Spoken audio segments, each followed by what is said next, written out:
keeping your head down and getting your work done, that is not going to get you where you need to be. Welcome to Climb Higher with Her, a podcast about women and their leadership journeys. I am Darlene Repollette, First Lady of Kean University in New Jersey, and your host. As a former corporate HR executive of 25 years, I have a passion for understanding what makes leaders thrive. We are going to speak with women leaders from government to business and everything in between to hear their stories, share their valuable lessons, and gain actionable wisdom. Today, I'm excited to welcome Karla Elrod to the podcast. Karla is a distinguished leader whose career spans engineering, economics, investment banking, and strategic consulting. A graduate of Brown University and Harvard Business School, she rose to the role of principal at Booz Allen Hamilton and later worked as a healthcare consultant in Manhattan before retiring from an accomplished career. Karla is deeply engaged in community service and philanthropy.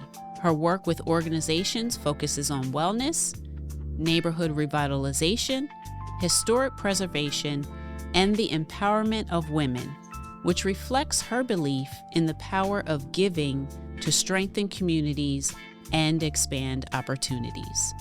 She has recently extended that generosity to Kean, supporting efforts that advance education in memory of her mother, Betty Elrod Cobb, an educator in Newark for more than 40 years. It is an honor to have Karla with us today to share her story.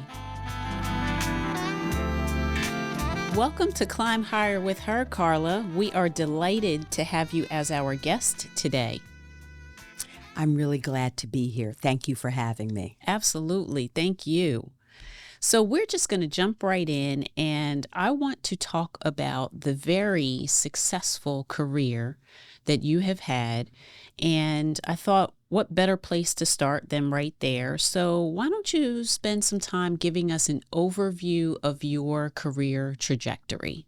So just a little background. I graduated from college with an engineering and economics degree. Okay. And eventually went on to get my MBA.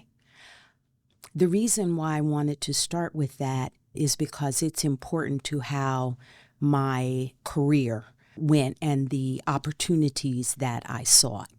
So when I graduated from college, I actually went to Wall Street and I worked in the 2-year analyst program, which was a springboard to business school.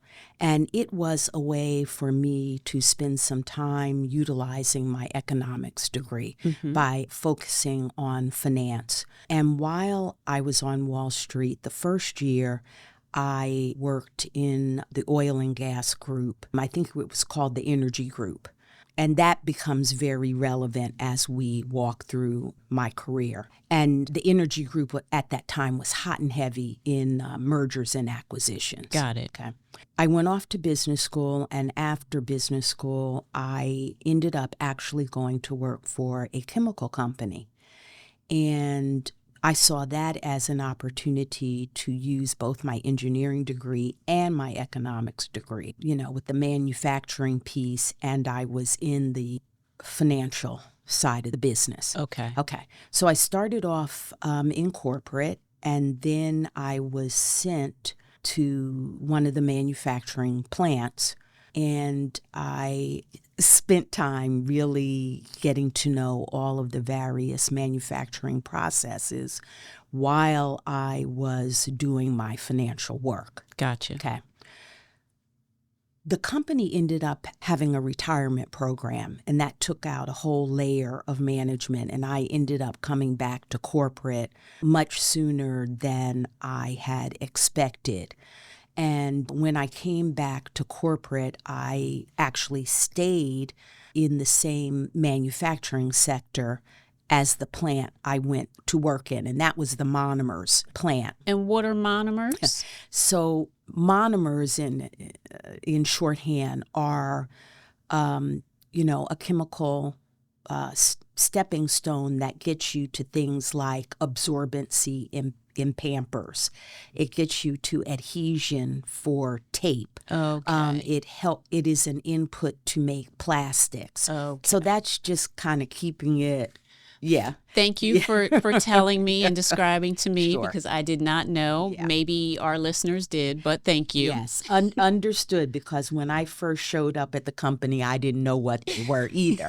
And that was why when I was at that manufacturing location, I went and observed and learned about every single one of the processes needed Yeah. to make monomers. Even though you were in finance, Yes. you made it your responsibility and your interest to Yes. really learn what the company is doing. Yes, exactly. Okay. And it was very important. Yes.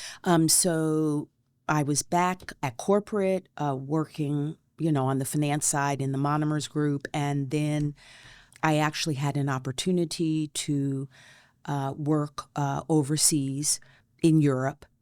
And at that time, I actually had received an offer to work in consulting, which was something I had always been interested in, and I did pursue. And So you did not go international. I did not. Okay. Not with them in that way. Okay. I did have some international experience while I was with the chemical company, because one of the things that I did was to work on site location for a monomers plant in Europe. Oh, okay. Okay, so I did internationally travel and look at locations and whatnot in that way. Okay, But I I was not understand. actually living Gotcha. in Europe. So I went over to the consulting firm, and I started out in the oil and gas sector. Okay. And that kind of takes us back to Yes, when Wall Street. right, when I was in the energy group there. And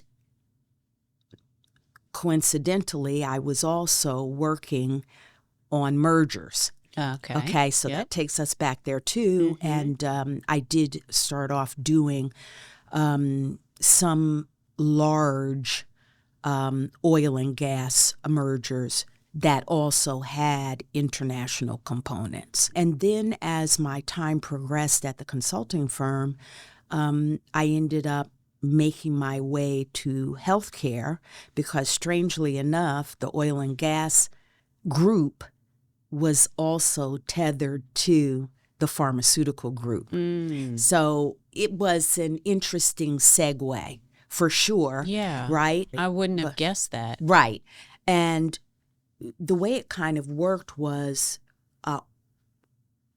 off of the back of the merger and acquisition work, right? Because if you're doing mergers and acquisitions in one sector, a lot of what you're doing is applicable to other industries. Yeah. Right. Okay. So that's how I kind of made my way over to pharma. And then, once I was really understanding that industry and the healthcare industry in general, I then also ended up doing work where I was helping pharmaceutical companies look at their pipeline and determine which products they would take to market and which they would no longer go after. And I call that kind of like sales and marketing effectiveness. Yes. Yeah. So that's kind of a quick overview of my career. Well, and I wanted to start out with that question and really ask you to give us that background, because there's so much that we can kind of talk about and pick topics around. So the first is you recognizing transferable skills. Yes. So starting out in the Wall Street 2-year program and where you were, and then how years later, right, that work is valuable on a new job. Yes. Transferable skills from a M&A, mergers and acquisitions perspective, where you just outlined for us that, it's mergers and acquisitions, so you can kind of take that in any industry and just apply the same principles. Yes. To the value of not just saying, well, I'm finance. I just work in finance. But no, you intentionally went through the entire plant to learn about all the things that they do. Yes. So there's so much to that in terms of taking ownership and leadership of your career and your trajectory. And that's why I wanted to have you give our audience that perspective and that view. What I also heard you didn't necessarily say it, but as you were describing all of the different job opportunities and the places that you worked and where you landed, correct me if I'm wrong, but it sounds like most, if not all of your career was spent in male-dominated fields. Yes. And based on the jobs you're describing to me, the industries, the fields that you worked, I'm also imagining that many times you were in rooms and in meetings where you were the only. Yes. The only woman. Yes. The only person of color. Yes. And so I want to do a little bit of a deep dive on that as well. Okay. Talk to me about how that shaped you. How did that impact you?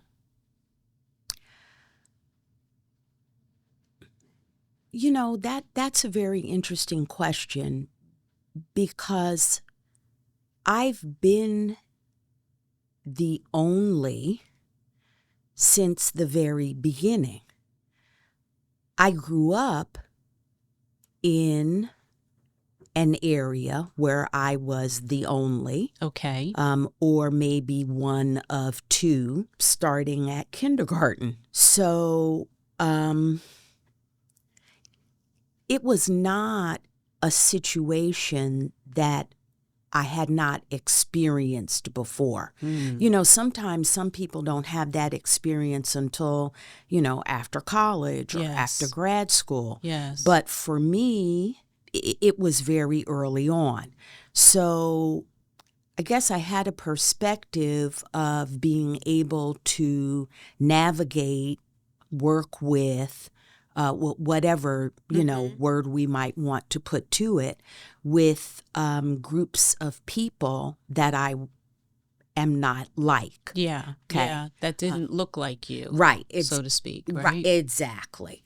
And so I think those early experiences were the start of shaping me for what I was going to experience later on. Yeah. Right? Because then, and I selected engineering, right? Yes. Which tends to be male dominated, right? Absolutely. So I made that decision, and then I went into to Wall Street, right, or into manufacturing. So those were all decisions that I made, and knowing what I would face. Perhaps I didn't know to what extent, right? Yeah. Right. Yeah. But these were all decisions I made on my own to take it on. I'll say, yeah. Well, and I want to ask you about that. As we've referenced your childhood, what would you say are the influences and the seeds, if you will, that were planted in you to pursue this level of excellence? Well, my mother always said that she expected each generation would do better than the next. And so I always had that in the back of my mind. I stand on, my parents' shoulders, and therefore, how will I do better? Yeah. Right? Yeah. And so that meant not shying away from difficulties, obstacles, things like that, and not letting those kinds of things sway me from my goals or potential opportunities, right? You said that she indicated each generation must do better than the next. She must have said that to you on multiple occasions for that really to stick with you and resonate with you. Actually, my mother was kind of like a one and done. Really? Yes. So she said it, and she's not going to keep repeating it. She will not harp on it. It's been said. Now you take it for what you will. And I actually appreciate that because I'm not one who wants to keep harping on things. Yeah. Either we're going to hear it, we're going to do it, we're going to move on. Okay. Yes. Okay. And so, she would plant these seeds that would set these bars Yes. that, to rise above without, feeling like she needed to be a taskmaster or drill it home. Okay. I heard it. Yes. I took it in, Mm-hmm. and that has been one of a few things that have, the word is not anchored me, but have propelled me. I'll say it that way. Yes. And that's what I wanted to get to, Yeah. right? So there's two things I want to say here. The first is we must give honor to your mother, Betty Cobb. Yes. She was a Kean graduate. Yes. She received her master's in education, specifically a reading specialist, Yes. right, here at Kean. Yes. And in the context of what you just said, so, she was a teacher.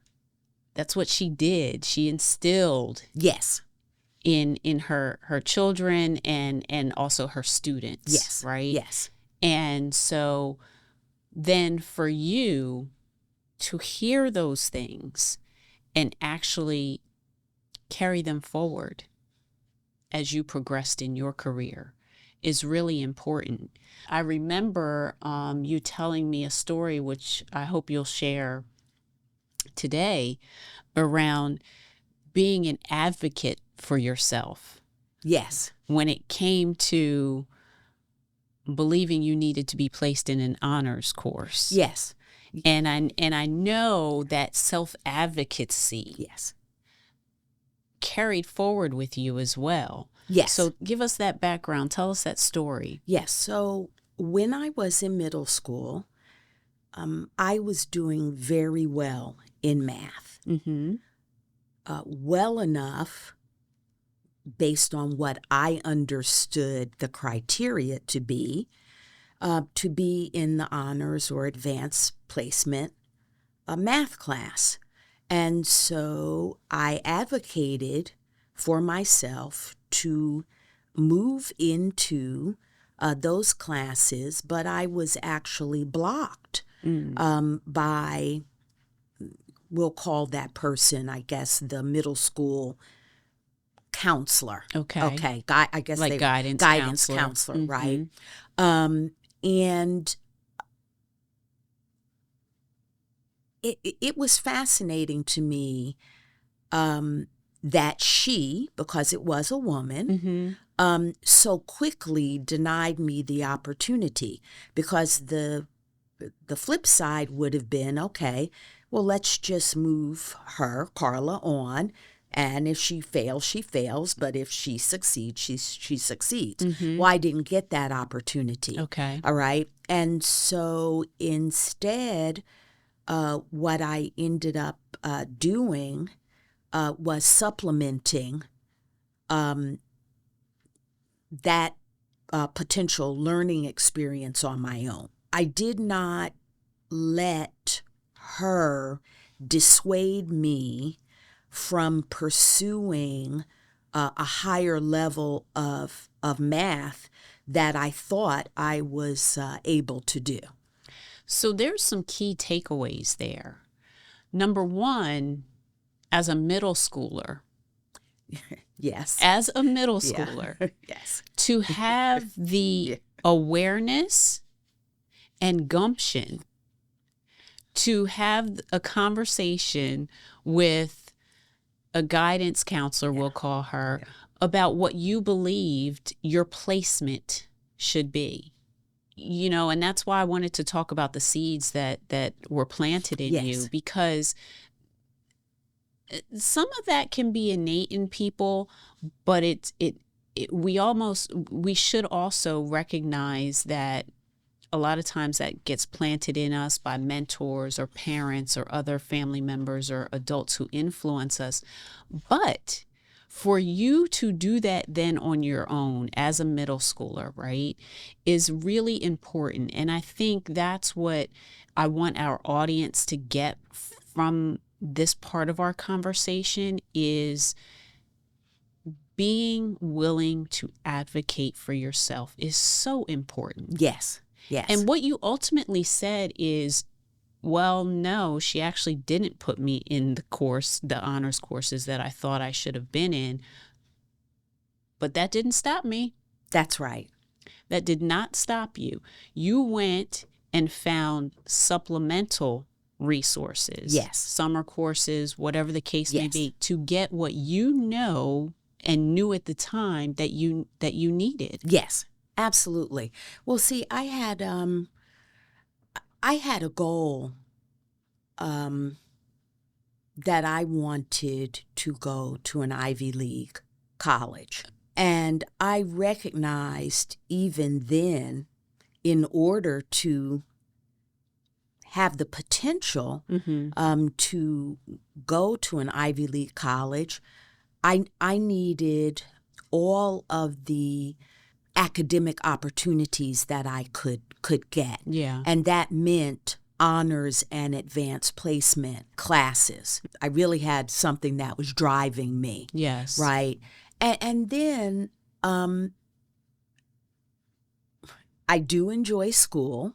So I was very just self-motivated to do better. You know, I just always wanted, I always wanted to succeed academically. Okay. But that was all about me. It wasn't a competitive situation. It was just that I wanted to excel academically.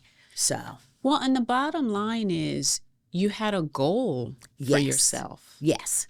You had a vision, you had a goal, and you did what it took to get to that goal and to achieve it. Yes. I was not going to let anybody stop me from at least being able to say to myself, I have done everything possible to achieve this goal.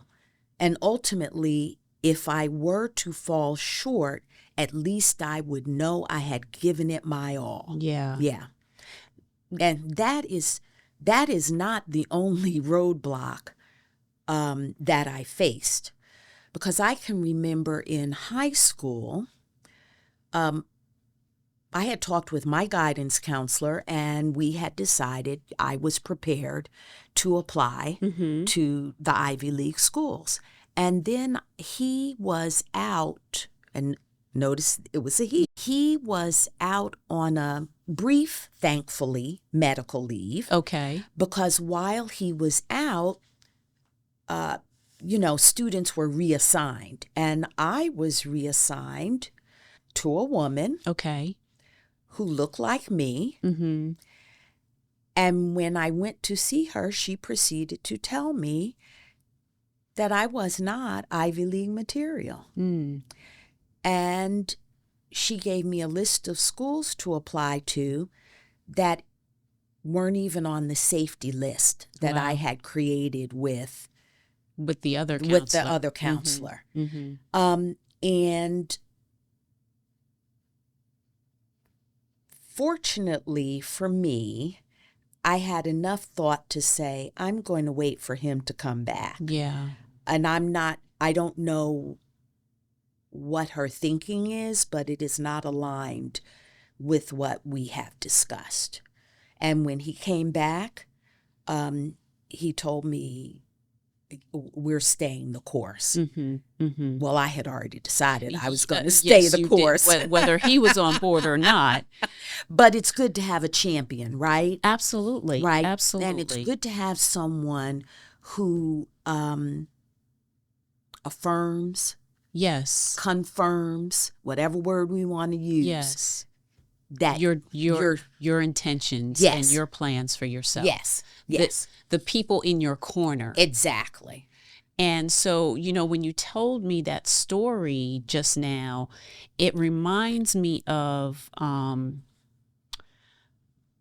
a quote that's, from Tony Robbins, which, if people know who he is, motivational speaker and author. And he says, don't be limited by someone else's limiting beliefs. Yep, that's right. And that's not always easy for people to do. I agree. So the fact that you were able to do that as a middle schooler and a high schooler, and I know you had family support, but there are many of us as adults who go through circumstances and situations where we might not have those champions with us. And unfortunately, things that other people say to us or tell us, oh, no, you can't do that. I don't see you doing that. Why are you interested in that? We have to know when to listen and when not to listen, right? Because That's right. It can derail us. And Absolutely. So the things that you are saying are such pearls of wisdom for people to hold on to, in terms of you saying that you never let anyone tell you what you could not do. That's right. I mean, you first and foremost, you have to believe in yourself, understand your skill set. Yeah. You have to look for opportunities to expand or build upon it. And you also have to be very, I'm just going to say it, wary of the naysayers. Yeah. Right? Yeah. Because you've just listed the things that people will say to you for whatever their motivations may be. Right. But you cannot allow that to derail you. Yes. You cannot. And it will come fast, furious, and often. It will. I was going to ask you another question, but before I do that, I remember you telling me a story of a manager that you had. Yes. I've had all sorts of interesting experiences, as you can imagine, throughout my career. But when we go back to when I was on the finance side, but at a manufacturing location. Okay. There was an individual who was at that plant, and when the retirement program came through, the layer was taken out, and then I was launched back to corporate. He called me into his office, and he said to me that, and I want to say this in the way he said it to me. He had experienced someone he thought like me before I arrived. Someone that he thought was like you or similar to you? Looked like me. And had the same background. Okay. He had experienced someone he thought was like me, and because of that experience, which for him was negative, he then decided that, here we go again, I'm not going to assist her in any way. He put you in the same box. Yes. He put me in that box. He did not outwardly negatively affect me. If Okay. okay. Yes. But the way he did it was by just simply not assisting me. And when I say not assisting me, introducing me to various methodologies, processes, things like that. You had to discover and learn on your own is what you're saying. Yes. And I did, because that's the way I normally did things anyway. Mm-hmm. So in some way, I was a bit oblivious to the fact that he was actually undermining me in his own way by not helping me. Yeah. Right? Mm-hmm. Well, in any case, when he called me in and we had this conversation, and he shared with me, I didn't help you. I wasn't planning to help you. I had this negative experience. I wasn't going to have it before. And again, I'm sorry. Mm-hmm. And then he said to me, but you've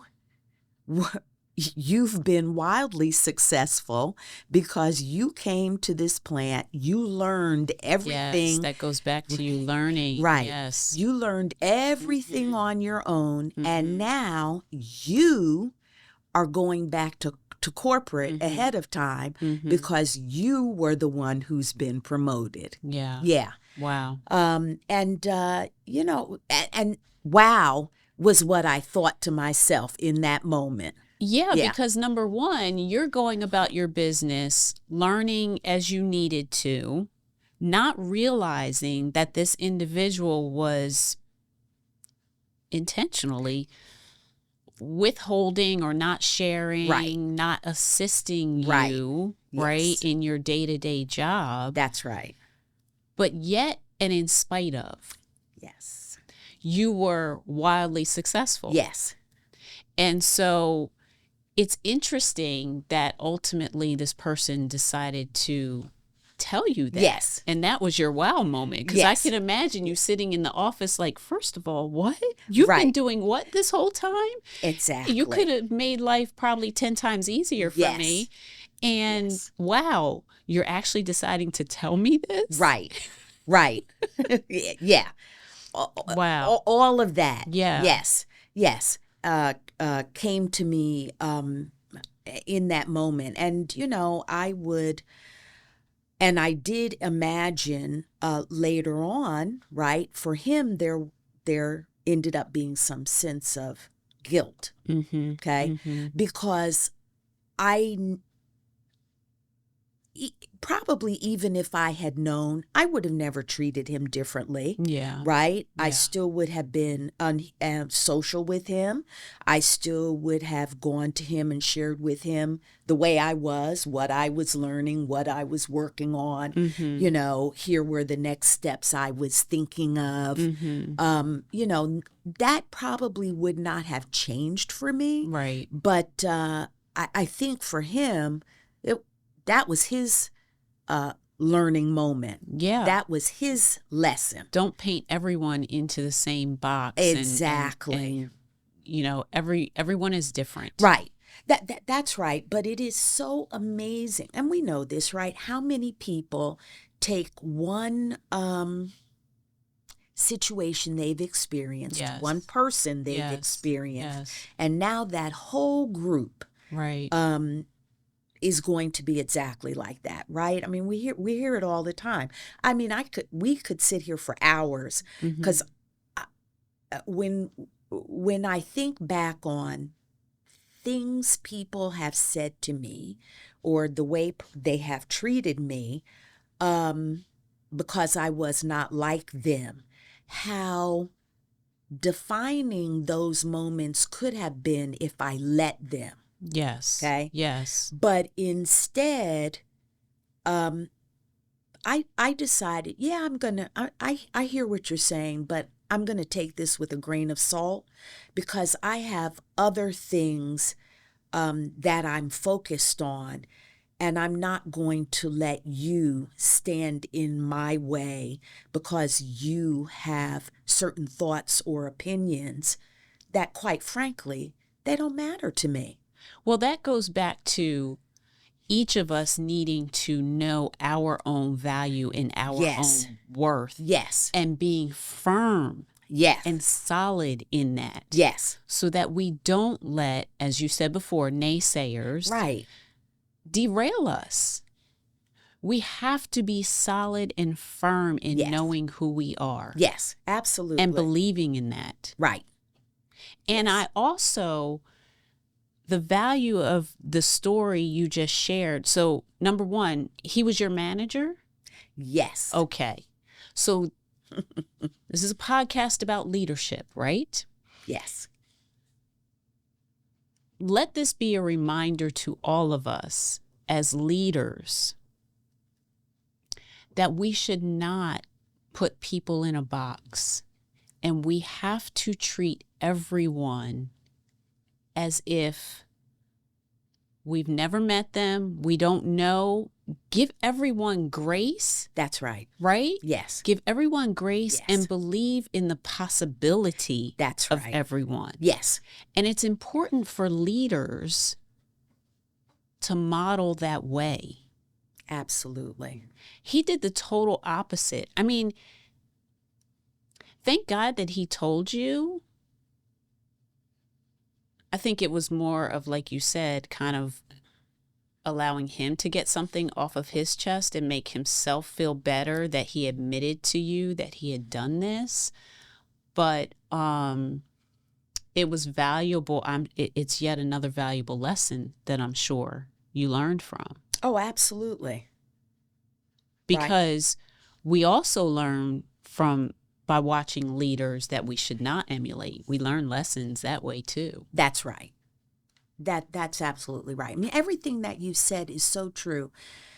I think people who are in leadership positions often miss out on having some great people to work with because they've already put them, as you say, in the proverbial box. Yeah. And because they've already set in their mind limitations for that individual, they miss out on actually working with the person, helping that person find their sweet spot. Yes. And then,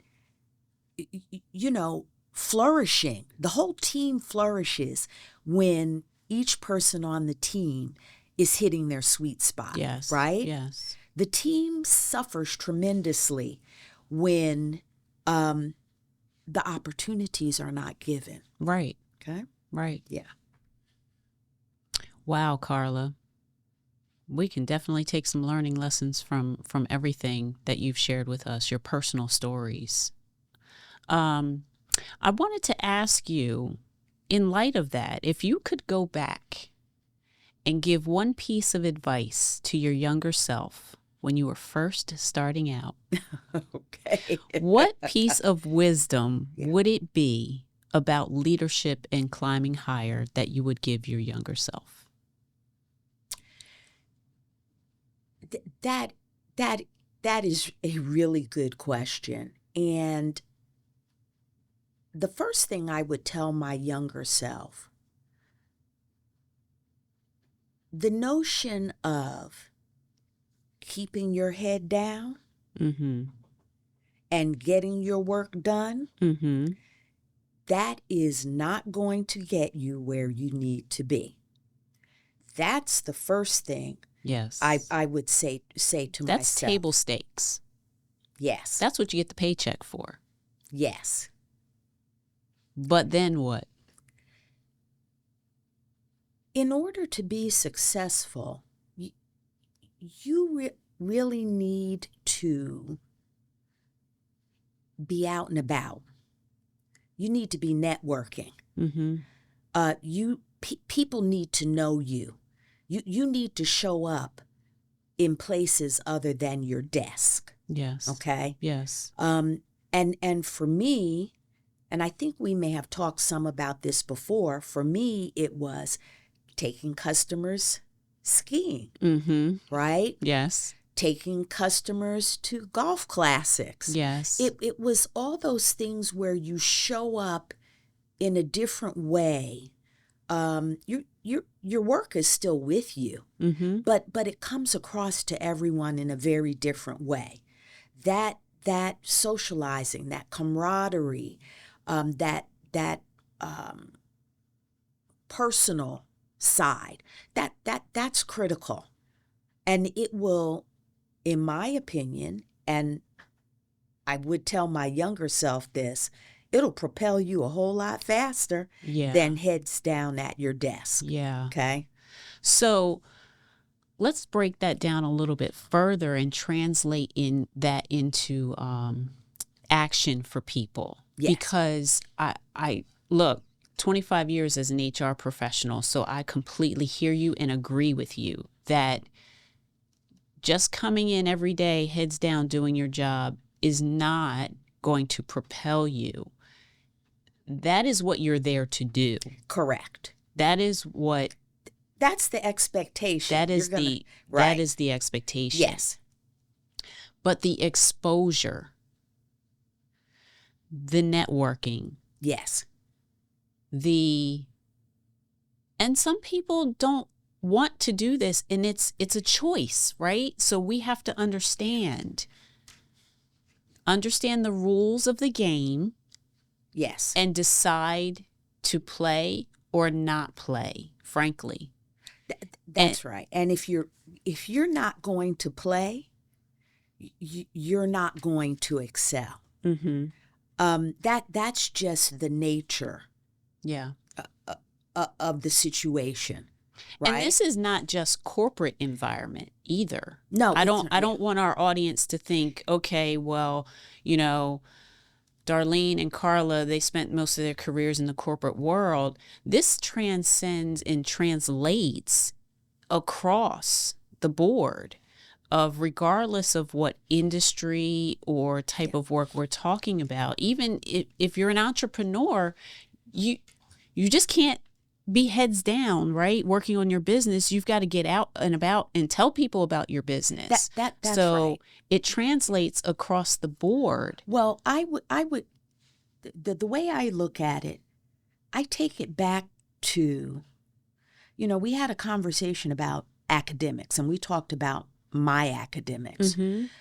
But what people need to realize is that you also have to have, I'll call it a social component, okay? You cannot just sit at home and study, do your homework, ace all these tests, and think, okay, now I'm going to be the next CEO or whatever it is your goal is. Yeah. It doesn't work that way.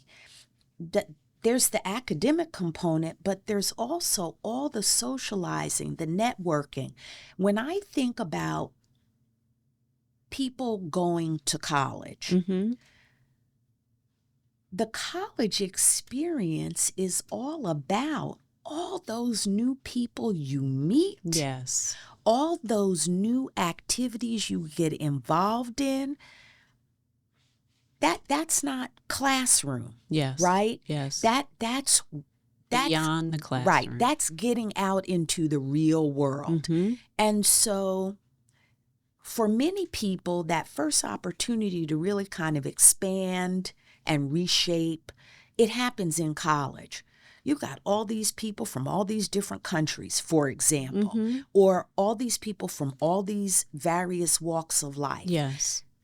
You got to get out there and get to know these and folks. meet them. Right. Yes. Right? They need to meet you, because this is the start of how you're going to be when you get out into, let me not use the word real world, but when you start off into your career. Yes. Right? Yes. Those skills, those people, that's all going to help you as you move forward. Mm-hmm. Right? Mm-hmm. And so that's critical. And people do not realize how critical it is. So we've talked about and hopefully really drilled down for people how critical and important it is. But it's not easy. It's critical, it's important, but it's not easy for everyone to do. To get out of that comfort zone, to go to that event where I know I should network. Yes. I might set foot in the door, but oh man, I don't want to go over there and talk to people. Right. So what's some advice you have for people to literally not only hear that that's the thing to do, the exposure, but to do it, to actually do it? Yeah. So the first thing I think we all have to realize is that we're all probably a bit uncomfortable. Okay. Okay. Not one of us is the only one in the room who's feeling some level of discomfort. And that's okay. Embrace it. Okay. Challenge yourself. There's the very simple. I'm going to go to this event. I'm going to meet 5 new people. And I will not leave until I do that, as uncomfortable as it is. Think about talking points. Yes. Right? What is it that you'd like to get out of the evening when you meet new people? Do you want to talk to them about, you can spend your whole night talking to people about work, but there's so many other things that you can talk about, right? Yes. Find all the people who have a common interest with you. Those are the kinds of things that I think help to get people started. Maybe you want to find the entrepreneur in the room. Well, in order to do that, you probably are going to have to talk to a few people, right, to find yes, that one person. But it's so, when you said that, it was so funny because, to me, we recently bumped into each other at the holiday party. Yes. Right? Yes. And so, and someone said to me, "Oh yeah, I saw you busy over there networking." But for me, it was, I'd like to meet some of the other donors to the university. Yeah. And it was just that very simple, low-key goal. Yep. Right? Yep. And that's the kind of thing to think about as you're trying to meet new people, trying to learn about new opportunities. All of those things come up that way. Yeah. That is very helpful and insightful. I think, our conversation has, I'll use the word again, planted seeds for people, but then to try and help identify how you take action on that, Yes. right? And so what you've said in terms of have in your mind, okay, well, what is my plan? What are my goals with this particular event? Right. What if I think it's too much, then parse it down. Right. Make a simple goal. Make it a realistic goal that you can achieve. You said 3, 5 people that I want to meet. Yeah. Or I know I want to meet such and such type person. Right. Because, either I have information that I can share with them and benefit them, Exactly. or I can learn something. So really being clear. Yes. Right? About what our intentions are as we maneuver through that. Yes, and also just be yourself. Oftentimes we walk in a room and we think we have to be somebody we're not. Yeah. Well, we're already in trouble if we're thinking that way. Be yourself. Have fun with it. Yes. It can actually be enjoyable to meet new people. It really can be.